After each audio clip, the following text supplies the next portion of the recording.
If you or someone you know has an anger management problem, my experience, you're often focused on the wrong thing. So people come to me, I'm a psychologist, often saying they have an anger problem, when really it's a different thing. Rage equals anger plus helplessness.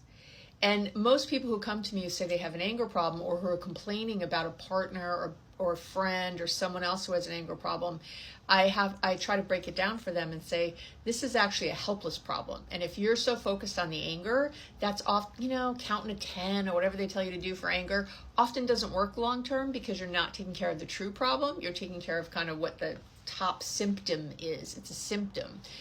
Really what happens when we're in that place, when this rage, this anger is lasting longer than a minute, because that's really how long that should last, like any other feeling. They don't last all day, they're really meant to just last for a short period of time biologically. And so what it means is that you're not taking care of the real problem, which is that you feel helpless in your life somewhere. So anyone who's coming at you with all that rage and anger, or if you're the one who that's your first response all the time, we call this a top emotion.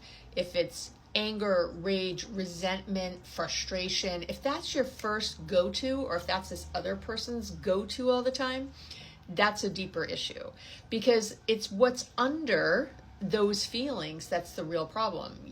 I say a lot, you have a right to your real feelings, your true feelings, but if you think anger, rage, resentment, or frustration is on top, you're wrong. It's something underneath.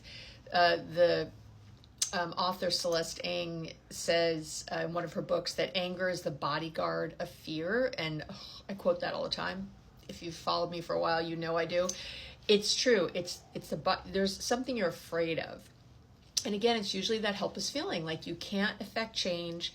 You're in your head thinking, well, I can't change because my partner won't, or, I'm stuck in this job and my boss won't change, or whatever. We feel trapped in some way. We feel like we can't do what we need to do. That's the helpless feeling. So always, you want to do one of two things. You want to think, what could I do to make this better? Like, what action, no matter how small, could I take? Because that's going to address the helpless thing. Or what could I think to make this better? Because remember, we feel the way we think. So what could I think to make this better? I could think that this person's doing the best with the tools they have and they really aren't very good, and I need to work on putting my resume out and, or getting new job skills so I can get a different job.